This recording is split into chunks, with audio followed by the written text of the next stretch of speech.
दोस्तों, यूरोप का सबसे बड़ा defence project future combat air system यानी FCAS इन दिनों बड़े संकट में है। ये वही प्रोजेक्ट है जिसे 2017 में लॉन्च किया गया था और इसमें फ्रांस, जर्मनी और बाद में स्पेन शामिल हुए। इस प्रोजेक्ट का मकसद था 2040 तक एक ऐसा छठी पीढ़ी का फाइटर जेट तैयार करना जो पूरी तरह आर्टिफिशियल इंटेलिजेंस, लेजर वेपन और ड्रोन स्वार्म जैसी टेक्नोलॉजी से लैस हो। यानी ये सिर्फ एक जेट नहीं बल्कि पूरा नेटवर्क सिस्टम होता। लेकिन अब ये प्रोजेक्ट टूटने के कगार पर है। असल विवाद है लीडरशिप और वर्क शेयरिंग का। फ्रांस की कंपनी डैसॉल्ट एविएशन चाहती है कि मैन्ड जेट यानी असली फाइटर प्लेन पर उसका लगभग 80% कंट्रोल रहे। दूसरी तरफ जर्मनी मानता है कि ये बराबरी की साझेदारी होनी चाहिए। यही टकराव अब इतना बढ़ गया है कि दोनों देश खुलेआम धमकी देने लगे। फ्रांस का कहना है कि अगर जर्मनी साथ नहीं देता तो वह अकेले आगे बढ़ जाएगा। वहीं जर्मनी सोच रहा है कि या तो खुद अलग प्रोजेक्ट शुरू करे या फिर ब्रिटेन और इटली के ग्लोबल कॉम्बैट एयर प्रोग्राम यानी GCAP में शामिल हो जाए। सितंबर 2025 में डैसॉल्ट के CEO एरिक ट्रैपियर ने साफ कहा कि फ्रांस के पास इतना अनुभव है कि वह बिना जर्मनी के भी छठी पीढ़ी का फाइटर जेट बना सकता है। ये बयान सीधे सीधे जर्मनी के खिलाफ दबाव की तरह था, लेकिन जर्मनी भी पीछे हटने वाला नहीं है। उसकी तरफ से एयरबस को ज्यादा अधिकार दिलाने की कोशिश हो रही है, खासकर इंजन और ड्रोन सेक्शन में। दोनों देशों के बीच ये खींचतान अब इतनी बढ़ चुकी है कि प्रोजेक्ट का डेमो वर्जन जो 2030 तक आना था वह भी खतरे में पड़ गया है। अब सवाल ये है कि इस पूरे यूरोपीय झगड़े में भारत की क्या भूमिका बन सकती है। भारत इस समय अपने 5वीं पीढ़ी के फाइटर एमका यानी एडवांस मीडियम कॉम्बैट एयरक्राफ्ट पर काम कर रहा है। एमका का प्रोटोटाइप 2029 तक उड़ान भरने की उम्मीद है और इसमें भी स्टेल्थ, सुपर क्रूज और हाई एंड एवियोनिक्स जैसी खूबियां होंगी। लेकिन भारत जानता है कि 2040 के बाद दुनिया छठी पीढ़ी के जेट्स की तरफ बढ़ जाएगी। इसी वजह से DRDO और HAL पहले से रिसर्च शुरू कर चुके हैं। DRDO चीफ समीर कामत ने जुलाई 2025 में कहा था कि भारत 2035 तक AI से लैस और डायरेक्ट एनर्जी वेपन यानी लेजर और इलेक्ट्रोमैग्नेटिक गन जैसे सिस्टम वाले प्रोटोटाइप पर काम शुरू करेगा। अगर यूरोप का FCAS प्रोजेक्ट टूटता है तो ये भारत के लिए एक बड़ा मौका हो सकता है। क्यों? क्योंकि फ्रांस और जर्मनी दोनों को तब नए पार्टनर्स की तलाश होगी और भारत जैसा बड़ा बाजार, मजबूत टेक्निकल बेस और भरोसेमंद डिफेंस पार्टनर शायद उन्हें सबसे अच्छा विकल्प लगे। भारत और फ्रांस पहले से डिफेंस सेक्टर में बहुत नजदीक हैं। राफेल डील इसका सबसे बड़ा उदाहरण है। अभी हाल ही में 26 राफेल मरीन जेट्स खरीदने का फैसला भी हुआ है। इसके अलावा भारत का एमका इंजन बनाने का काम भी फ्रांस की साफरान कंपनी के साथ मिलकर हो रहा है। ऐसे में अगर फ्रांस अकेले FCAS को आगे बढ़ाता है तो वह भारत को एक को डेवलपमेंट पार्टनर की तरह शामिल कर सकता है। इससे भारत को छठी पीढ़ी की टेक्नोलॉजी जल्दी मिल जाएगी और फ्रांस को फंडिंग और मार्केट। दूसरी तरफ अगर जर्मनी फ्रांस से अलग हो जाता है तो उसके पास भी भारत जैसा पार्टनर चुनने का मौका होगा। लेकिन यहाँ एक दिक्कत है, भारत और जर्मनी के बीच उतने गहरे डिफेंस रिश्ते नहीं है जितने फ्रांस के साथ है। जर्मनी अक्सर एक्सपोर्ट कंट्रोल्स और पॉलिटिकल शर्तें लगाता है जिससे भारत को फायदा कम मिल पाएगा। अब फायदे नुकसान पर आते हैं। अगर भारत FCAS जैसे प्रोजेक्ट में शामिल होता है तो उसे सबसे बड़ा फायदा होगा समय और पैसा बचाने का। अकेले भारत को छठी पीढ़ी की रिसर्च और डेवलपमेंट पर कम से कम 20,000 करोड़ रुपए खर्च करने पड़ेंगे।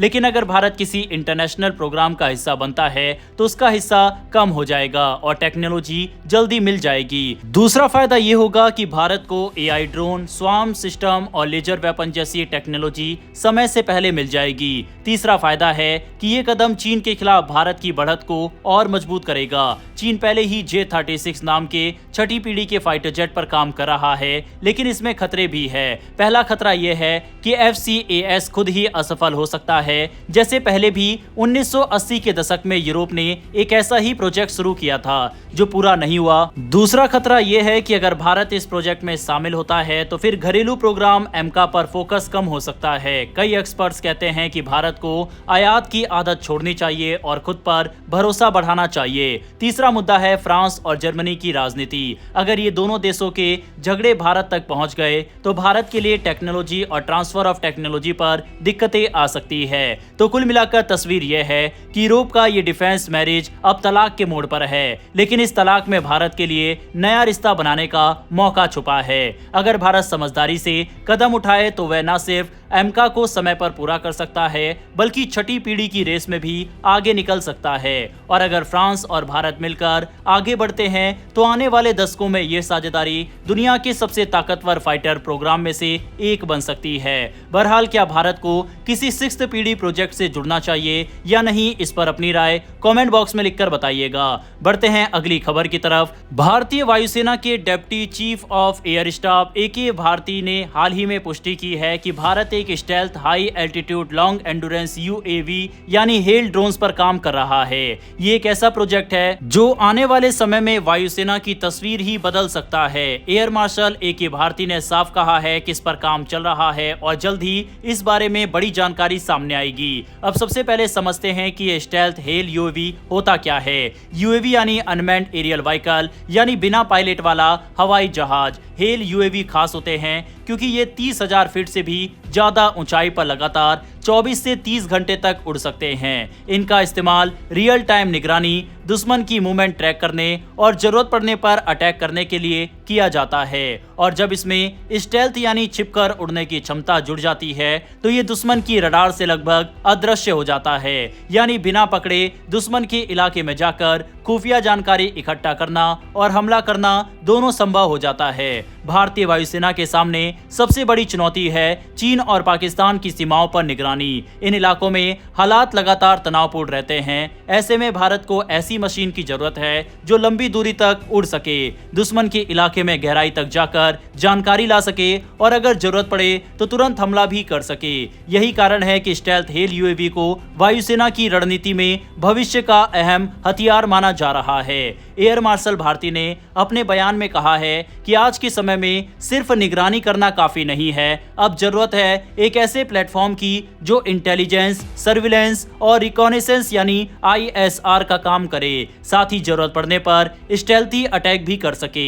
यानी ये UAV सिर्फ आंख और कान नहीं बल्कि एक हथियार भी होगा। माना जा रहा है कि इस प्रोजेक्ट पर काम HAL और ADE मिलकर कर रहे हैं। ये UAV न सिर्फ निगरानी करेगा बल्कि इसमें एयर टू सरफेस मिसाइल्स और लॉइटरिंग म्यूनिशन यानी ऐसे हथियार भी लगाए जा सकते हैं जो दुश्मन के टारगेट को बहुत सटीक तरीके से नष्ट कर दे। अगर इसे मंजूरी मिल जाती है तो ये भारत के लिए रणनीतिक तौर पर बहुत बड़ा बदलाव होगा। वहीं अब सवाल ये भी है कि भारत के पास पहले से ड्रोन क्यों नहीं है। दरअसल अभी तक भारत इजराइल से हेरॉन और सर्चर UAV का इस्तेमाल करता रहा है, लेकिन ये ज्यादा पुराने और इम्पोर्टेड सिस्टम है। इनकी क्षमता सीमित है और ये दुश्मन की एडवांस रडार सिस्टम से छुप नहीं सकते। यही कारण है कि भारत अब खुद का स्टेल्थ हेल UAV बनाने की ओर बढ़ रहा है ताकि आत्मनिर्भर भी बने और टेक्नोलॉजी में पीछे ना रहे। इस प्रोजेक्ट की खास बात यह है कि ये भारत के आने वाले 5वीं पीढ़ी के लड़ाकू विमान एमका से भी जुड़ सकता है। माना जा रहा है कि UAVs भारतीय वायुसेना के नेटवर्क में ऐसे काम करेंगे कि फाइटर जेट और UAV एक दूसरे से डेटा शेयरिंग करेंगे।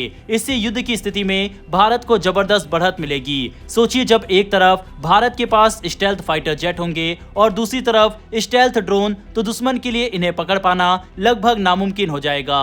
रिपोर्ट्स के मुताबिक इस प्रोजेक्ट की मंजूरी सरकार जल्द दे सकती है। अगर ऐसा होता है तो भारत के पास अगले कुछ सालों में एक ऐसा हथियार होगा जो न सिर्फ चीन और पाकिस्तान की चुनौतियों का जवाब देगा बल्कि पूरी दुनिया में भारत की डिफेंस इंडस्ट्री की ताकत को भी दिखाएगा।